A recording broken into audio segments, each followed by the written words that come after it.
Hello, എല്ലാവർക്കും നമസ്കാരം. ഇപ്പം നമ്മൾ ഉണ്ടാക്കാൻ പോകുന്നത് ഒരു ഹെയർ ഓയിലാണ്. അതിനാദ്യം വേണ്ടത് അലോവേറയാണ്. അപ്പോൾ ഇത് വീട്ടിൽ തന്നെ ഉണ്ടായ അലോവേറയാണ്. അലോവേറ ഞാൻ മുറിച്ചെടുത്തിട്ട് ചെറുതായിട്ട് കട്ട് ചെയ്തെടുക്കുകയാണ്. അപ്പോൾ ആദ്യം തന്നെ അതിൻ്റെ രണ്ട് സൈഡിലുള്ള മുള്ള് കട്ട് ചെയ്ത് മാറ്റിയിട്ടാണ് ചെറിയ കഷ്ണങ്ങളായിട്ട് മുറിച്ചെടുക്കുന്നത്. എന്നിട്ട് അതൊരു പ്ലേറ്റിലേക്ക് മാറ്റി. ഇപ്പോൾ കാണുന്നത് റോസ്മേരിയാണ്. ഇപ്പോൾ റോസ്മേരിയും ഇവിടെ തന്നെ ഉണ്ടായതാണ്. അത് നല്ലോണം വൃത്തിയായിട്ട് കഴുകിയിട്ട് അതിൻ്റെ വെള്ളം എല്ലാം കളഞ്ഞിട്ട് നമ്മളതിൻ്റെ ഓരോ ലീവ്സായിട്ട് അടർത്തി എടുക്കുകയാണ് ചെയ്യുന്നത്.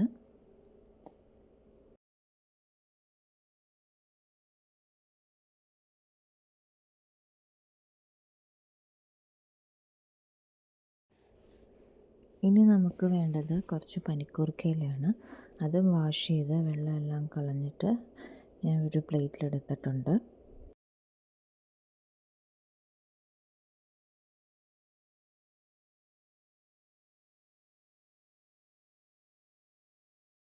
ഇനി നമുക്ക് വേണ്ടത് കുറച്ചധികം കറിവേപ്പിലയാണ്. ഇവിടെ വീട്ടിൽ തന്നെ ഉണ്ടായ കറിവേപ്പിലയാണ്. അതും കഴുകി വൃത്തിയായി ടവൽ കൊണ്ട് വെള്ളമെല്ലാം ഒപ്പിയിട്ട് ഞാൻ എടുത്തിട്ടുണ്ട്. ഇല മാത്രമായിട്ട് എടുത്ത് വെച്ചിട്ടുണ്ട്. അപ്പോൾ അതൊരു പ്ലേറ്റിലേക്ക് മാറ്റുവാണ്. ഇനി വേറൊരു പ്ലേറ്റിൽ കുറച്ച് ഉലുവ എടുക്കുവാണ്.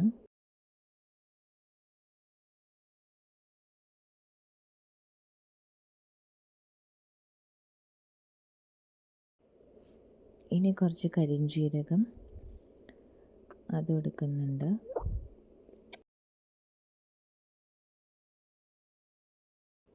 ഇനി എടുക്കുന്നത് കുറച്ച് കുരുമുളകാണ്.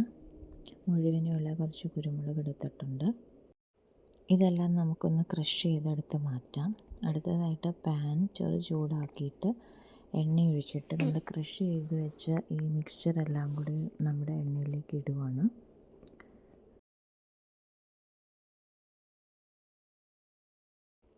അതിനുശേഷം തീ ലോ ടു മീഡിയം ഫ്ലെയിമിൽ വെച്ചിട്ട് നമ്മൾ ഇടയ്ക്കിടയ്ക്ക് ഇളക്കി കൊടുത്തുകൊണ്ടിരിക്കണം.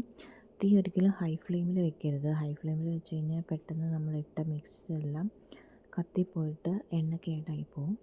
അപ്പോൾ എപ്പോഴും ലോ ടു മീഡിയത്തിലിട്ടിട്ട് കണ്ടിന്യൂസ് ആയിട്ട് ഇളക്കി വേണം നമ്മൾ അത് പ്രിപ്പയർ ചെയ്യാനായിട്ട്. ഇപ്പോൾ തന്നെ എണ്ണയ്ക്ക് നല്ല ഗ്രീൻ കളറും വന്നിട്ടുണ്ട്, അതുപോലെ നല്ല മണവും ഉണ്ട്.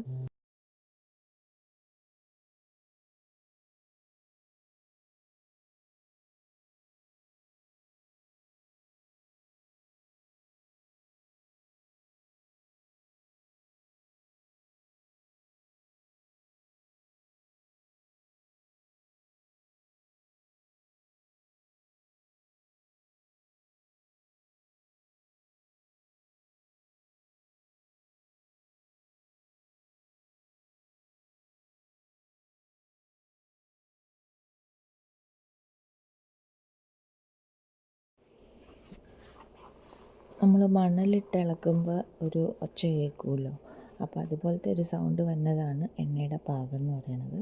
അപ്പോൾ ഇപ്പോൾ നമ്മുടെ എണ്ണ പാകമായിട്ടുണ്ട്. ഇനി കുറച്ച് നേരം ഞാൻ റെസ്റ്റ് ചെയ്യാൻ വെച്ചായിരുന്നു. അത് ഇനി ചൂടാറിയ ശേഷം ഞാനതൊരു വൃത്തിയുള്ള ഗ്ലാസ് ജാറിലേക്ക് അരിച്ച് ഒഴിക്കുകയാണ്. അപ്പോൾ അതെല്ലാം ഞാൻ അരിച്ചൊഴിച്ച് വെച്ചിട്ടുണ്ട്. അപ്പോൾ നിങ്ങൾക്ക് കാണാം നമ്മുടെ നല്ല ഡാർക്ക് ഗ്രീൻ ഒരു ബ്ലാക്ക് കളറാണ് എണ്ണയ്ക്ക്.